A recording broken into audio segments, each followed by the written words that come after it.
Welcome to Crotoni Entertainment. I'm Chris. And I'm Bree. And I lost my tablet.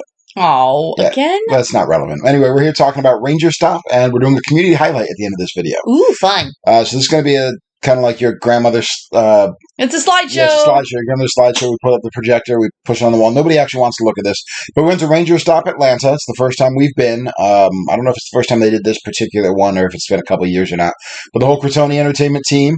we got, myself, you, and our eldest son. The youngest one stayed with Grandma and Grandpa this weekend. Yeah, because tiny babies at conventions is not great. But yeah, we just want to talk about the convention real quick for anybody who might be considering going to a convention that is either a Power Rangers-focused one or one that may have some Power Rangers actors or is for other geekdom. So we met a number of the Rangers while we were there. Yes, we did. We met... Cat, should we go? People might not know actors' names off the top of their head. You have Bulk Skull, Cat, Tanya, Aisha, Jason, Billy, Zach was there, Adam. There was I think the whole Beast Morphers crew was there. We didn't take the time to meet them because we don't really know Beast Morphers yet. There was a couple Time Force folks there. Unfortunately, what's her face who plays Jen Scott's canceled. Yes, she canceled last minute, and I was so bummed. I had my shirt. I was so ready, you guys. Then nothing. I was like, ugh. But it wasn't a terrible convention. It was it was small. It was small. I know it is early days, but this one's really cool and a good one to support because this one is actually run by Rangers, former Rangers, because we all know that they got paid jack diddly while they were doing the shows. So they've all been trying to recoup what they should have been paid years later.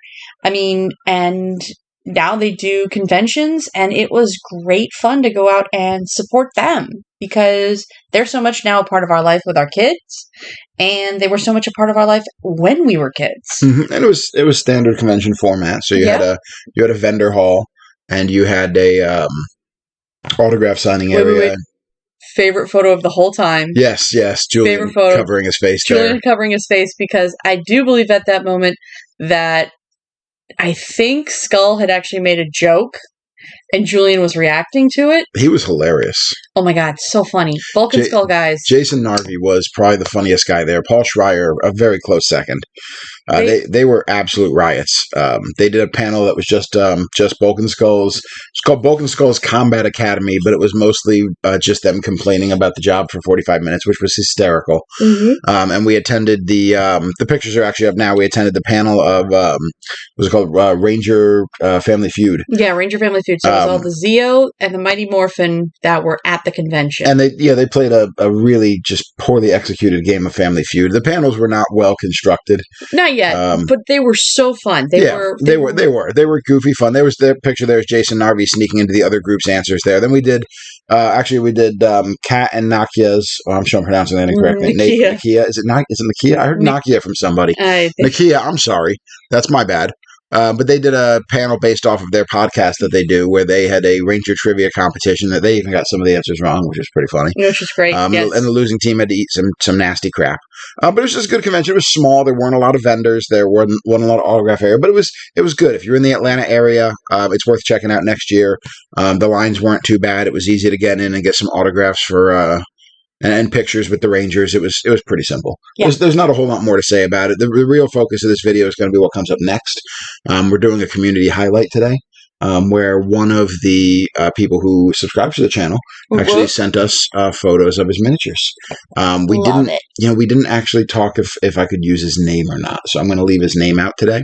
Do we have a handle? Does he have a handle? No. The handle is a name. Very similar to how I do it on most things. Most of your stuff. So I don't want to call him out. He gave me permission to make fun of his models. No. Well, no, I asked if we could poke fun of him in a jesting sort of way. Oh, okay. And, I wouldn't put them up here if I really just wanted to make fun of his models. His models are fine. That's the most serious that Jason Narvi ever looked the whole weekend. That photo right there, I think, is very memeable.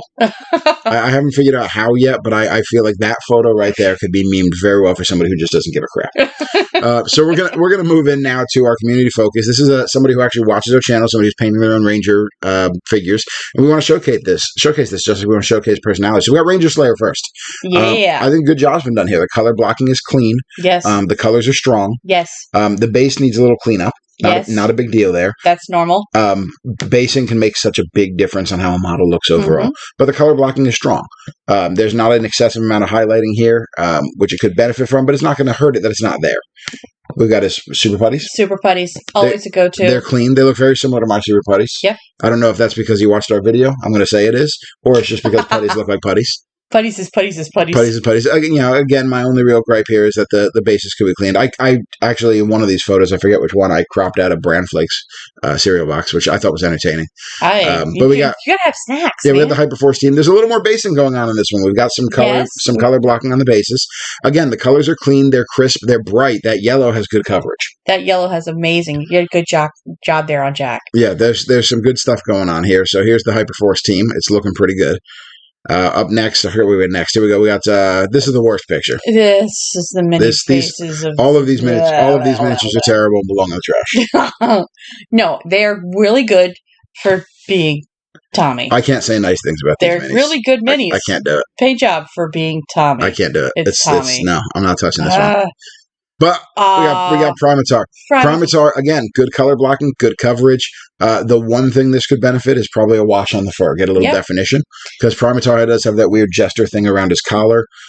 But you and I always say that any of the washes are talent in a bottle. This is true. And the big thing is these are the color blocking and the color choice. And look at this Megazord. I love the Megazord. There's a good job done. I saw this picture, or did you show me? I probably showed you. I bet you showed me. I'm so pretty sometimes. Yeah, I mean, the color blocking is good. I like the definition that is on the chest plate there. Yes, that's real cool. There's a lot good going on here. I'm not going to sit here and be a jackass and say negative things about somebody's paint jobs because I love this Space Ranger. I see good effort. I see good color choices. Yes. There's a lot of reds and pinks and yellows and blues that can be used. I mean, black feel like we're painting Power Rangers and there's lots of reds and pinks and yellows. No, that can be used. Not that are showing up. But there's a lot of hues, and I'm a big fan of all the hues that are being used. Here's Rita. Rita, you have put off taking. I have. Rita. I respect the hell out of this because there's a couple of models I have been avoiding so far because I know the extra effort they're going to take, and Rita is one of them. I've been avoiding going into Rita. That Space Witch is going to take some time. Yeah, she's going to be a beast. I've got a cool plan for her alternate sculpt though. Ooh, with the sexy pants. But we're going to Zeo. And, again, he's got the same problem on his Tommy that I do. He's got a limp sword syndrome here. But that may just be JDF. Oh! Ow! Wow! Yeah, I'm going with that. So the next photo should be Zeo Gold. Okay. If I took time editing things. I don't think you did. I don't. I just put these up as I got them. Nope. We got Pudgy Pig. I know there's Zeo Gold. He's a couple there. And some bones. Yes, we got Madame Woe, we got Bones, we got Pudgy Pig. We got like the trifecta of the original. Except for Nasty Knight. He is in here. Man, Nasty Knight's coming up. Ooh. But again, I like this flesh color on the pig. I do too. This is a kind of a sickly pale flesh. It's kind of a cool use. I'm like, what did you do to get that? Rito. These I can't like Rito, and here's why.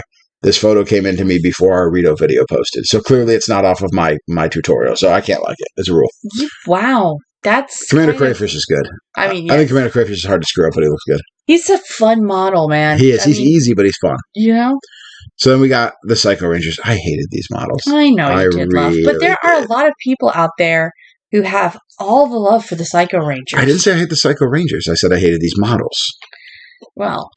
I do love that they always look like they're about, like the red guy always looks like he's about to kick somebody in the head. Well, he also went with classic colors there. He's got the full white that I didn't like. Yeah. This is the other one I've been avoiding. Oh, yeah, Master Vile. Master Vile has the coolest sunglasses in the galaxy. He does have the coolest sunglasses. I love Master Vile's sunglasses. If anybody is out there and they're looking for like a weird Ranger selling point, do Master Vile sunglasses because they are choice. Next up is one that I've been hearing lots of people complain about, or lots of people inquiring how they should do, is Plutocorn. Plutocorn is going to be rough because he is a lot of white. Well, he's got a lot of fade blue-gray hidden in there. Yeah. And I think actually we're going to tackle him probably similar to how we tackled Cyclopsis, with thinned-down washes and contrast to make this happen. Yep. But Plutocorn's a bold choice because a lot of people are afraid of that model. Nasty Knight, this is very, very clean. Yes. I love the gold here. Yeah. This almost looks like this was done with a pen. That may be because I advocated doing it with a pen. It may have been done. It may not have been done off our tutorial, but it looks like it's been done by a pen. The lines are so clean on the gold. That's a wonderfully clean job. That's awesome. Putties, Rego putties. Which quick throwback to our other thing. Apparently, almost everybody who was a side villain in, or like a An background actor, Yep. played a putty at some Paul point. Schreier and Jason Narby were talking about how they did voices for putties because the producers were too cheap to hire any voice actors. Yeah, because Now he's Bree's favorite Ranger. Yay, Jen Scott! Bree knows nothing about Jen Scott. I truly do not. I know but nothing. Jen Scott is her favorite Ranger. I like this pink though. That's a good pink. She's just my favorite to play. I love her cards. The fact that it was a female leader in a Rangers team was amazing. And big bad Beetleborgs. I think this is General Venjix. This is from the Forever Red. He's actually I believe he was actually a Beetleborg villain. He was. I think he was. But they kind of retconned for the American versions that they were part of the Machine Empire. Again, I've been avoiding this model too, mostly because I'm not familiar with him, so I've been avoiding hitting that model so far. Gold Ranger. This is my favorite Ranger. Of course, I love Gold Ranger. I don't know why. I like this gold because it's Jason finally getting to be Kaz. I like this gold. I'd like to see a little more gold definition, but he's got something in there that's making it pop. Yes, a little bit of a wash would do to that, but it is really, the black is very, very smooth. Good job. I call that the Parade Gold Ranger because he's kind of waving his hand. Cyclopsis. Yes. A nice clean Cyclopsis. This is a big model. So flaws on this are obvious. Yes, prominent. And this is, again, the color blocking is fantastic. Yeah. So there's good color blocking, good choice of where to put everything. Good choice of red. Good choice of red, good coverage. Overall, this is all the photos I was sent. Fantastic job. Guys, if you want your photos showcased on the channel, send them to the email at the beginning. And like and subscribe for more content. We'll see you next time, guys. Night.